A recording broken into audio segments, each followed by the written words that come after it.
And good afternoon, ladies and gentlemen, as we come to you live from the campus of East Texas Baptist University for Lunch with Ledyard, as I'm here with Kenneth KROCK Cline. We'll do the KROCK corner here in just a few seconds.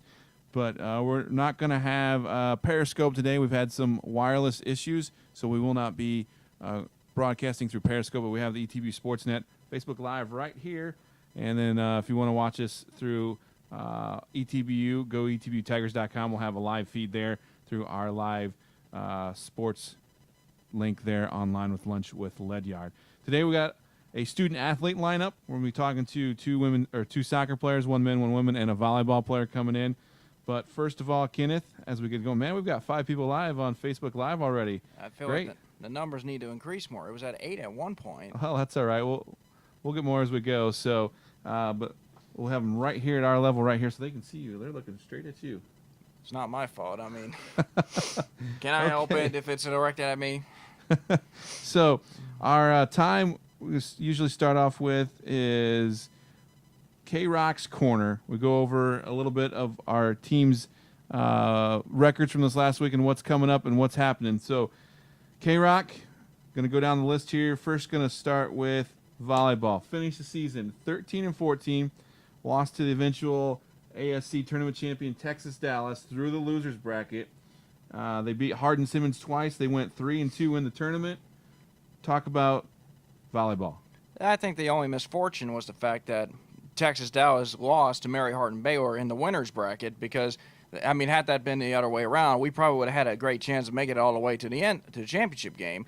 But obviously, at the same point, for ETBU to battle their way back and make an interesting run, to get to the point where they had, especially with the circumstances at the beginning of the season, a tremendous, tremendous job. It's tough that you're losing 3 players, but you got a great team that's very competitive, and they'll be grit ready coming next year. Yeah, great 3 players in Morgan Rupp, Mallory Sanders, and Kayla Green.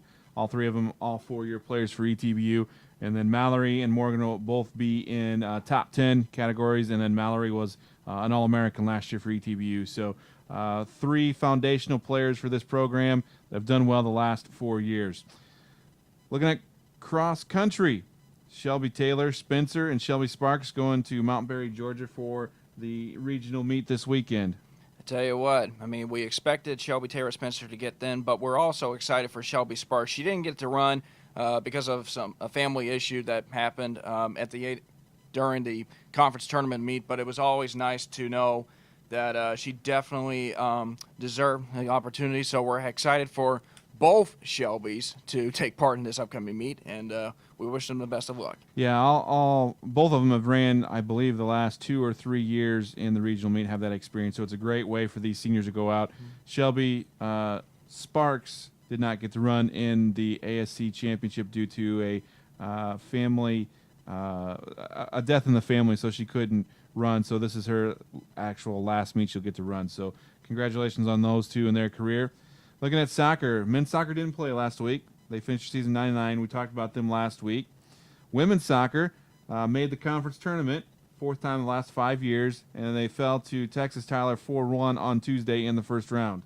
Obviously, it was a tough match. I mean, you thought that after playing them close the last time, losing only 1-0 in the first round last time, you thought they would have had a chance to get over the hump. But, you know, Texas Tyler, a very strong side that got the better of ETBU, but obviously the future of ETBU is bright. I mean, they have a legitimate chance of making some runs for over the next couple of years. I know Coach Solberg will have his players ready for next season. You're losing a good group of players from this season, including Aaron Miller, Alexis Smith, and all that. But obviously, it's going to be a tough adjustment to lose those 5. But with the players and with the confidence of ETBU women's soccer, I definitely expect some good results from them next year.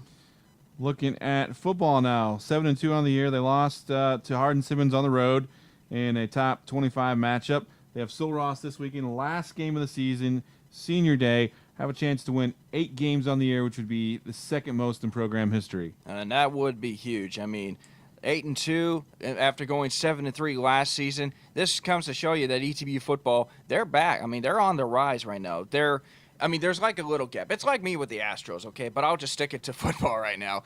I mean, there's a gap between us and the two schools of Hardin-Simmons and UMHB. We're close, but we still need to get over that hump. So I feel very confident that in the next couple of years, ETBU will be winning some championships or at least getting into playoff contenders and hopefully making some moves. But hopefully a win against Sul Ross State, who comes in with a lot of at stake as well, because they're currently 5-4 right now, looking for their winning season for the first time in a while, and so it's going to be a tough challenge considering Sul Ross has made some incredible noise in the ASC. But hopefully ETBU gets the job done, ends the season on the right note, especially for the seniors. Yeah, talking to Scotty Walden earlier this week, he says they got a very tough defense. They've got some athletes on offense. Their wide receiver got the D3Football.com Play of the Week with a tiptoe catch there on the sideline. So very dangerous team coming in here to Ornelas Stadium. Moving on to hockey. Hockey swept North Texas 4-2 and 6-3. Now 7-6 overall. 6-match winning streak. Are they the hottest ETBU team out there? Oh, let's see. They're rolling. Or I should say, they're skating. You know, these guys are just, I mean, they're so on fire right now. I mean, everybody should come out and see them. I mean, they're on the road for most of the part. I mean, this will be the last series in November. They don't come back until January. So this is kind of a big deal around here for ETBU. I mean, you know that people are getting excited about it, and hopefully hockey continues this momentum. And you know, would be nice to see a couple of hits and a couple of fights and maybe some extraordinary goals in the mix. So maybe get a Gordie Howe hat trick. Well, this weekend it's going to be the Battle of the Baptists as they travel back to Farmers Ranch, Texas. They'll take on Dallas Baptist University Friday and Saturday in the Dallas area as they'll go back and take on the former school that Dr. Blackburn's from and Carson Combs graduated from. So I'm sure there'll be some familiarity with the team that they're playing, and it should be an interesting two matches there will match up well, and they got a good chance to continue the win streak. Looking at bass fishing now, bass fishing is done for the fall season now. They were in a tournament this last weekend, the Arkansas Collegiate Championships up in Russellville, Arkansas, I believe is where it's at. And they had two teams finish 5th and 7th overall as they came away out of 35, 36 boats out there, 5th and 7th overall. So not a bad outing for two of our 4 boats in this Collegiate Championship Series. Yeah, and I just love this weather in the fall in November. Obviously, everybody, those guys are doing a great job. They're continuing to put some points and catch some fish and all that. So we're excited for them and can't wait for them to continue on and make an ETBU a proud program in terms of bass fishing. We'll mention rugby. They haven't played in the last week, but they're also doing well. The women are 2-2-2, and the men have a winning record. So they've been steadily getting better each match and had some big upsets. But to finish it off, basketball season is here, folks. Coach Kern, first year at ETBU. Coach Edsel Hamilton in his second year. Tuesday night, Centenary University, Ornelas Gym. The 2016-17 season is about to start, Kenneth. Oh, yes. I can't wait for it. On the women's side, I can't wait for Lauren Lee to get some baskets on a rebound. I can't wait for Caitlin Packett to hit some Skittles with her rainbow three-pointers. And then on the men's side, I can't wait for Q to posterize people and block shots, Tyler Day threes, and Dylan Augustine cooking up some good old-fashioned jambalaya when he's on the basketball court. And I'm excited for this season. I know it's going to be exciting. Definitely looking forward to seeing Coach Kern in his first year, and also to Coach Edsel Hamilton making his second year, and hopefully continuing success for both programs. And I'm looking forward to seeing big old Will, his Twitter handle, Will Da Beast, underneath grabbing those big rebounds and going back up. He's a big boy, great guy, but when he gets on that court, you don't want to mess with him. Oh, no way. I'm not even trying. If you guys aren't doing anything Tuesday night, come on out to Ornelas Gym. First game of the season to watch both of these teams, which we think will be pretty decent this year and make a run in the ASC East for the championships.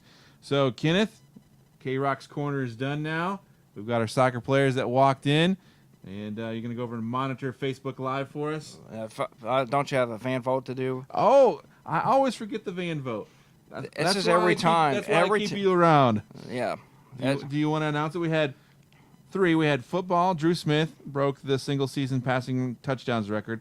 Richard Johnson broke the single-season record for touchdowns received. And then Mallory Sanders had 75 kills in the ASC tournament. Kenneth?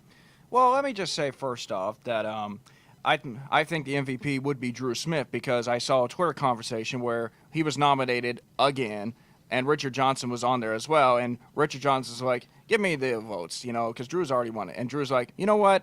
Give all the votes to Richard Johnson. I said, okay, that's good. And I thought to myself, man, that would be so good if Richard Johnson were to win this. Nope. Mallory Sanders, once again, getting the job for volleyball. So somehow volleyball's got a good social media upgrade. So, Mal, congratulations. Yeah, volleyball has won the last 3 when we put them in there. They just keep sweeping every week. They know how to vote. So they got out there and they pretty much took the vote every single week by 70% or more. So great job, ETBU Volleyball. I'm sure it's a lot of the family and friends out there voting for you, but that's the Juicy's Hamburgers Fan Vote of the Week, sponsored by Juicy Hamburgers here in town at Marshall, the best hamburger in Texas, right here in Marshall, Texas. So, Kenneth, thanks for the Fan Vote of the Week and reminding me and letting me know and go over and It's a big sponsor. Juicy's is your deal, man. Come on. So, Kenneth's going to go monitor the Facebook Live now in the comments that come up.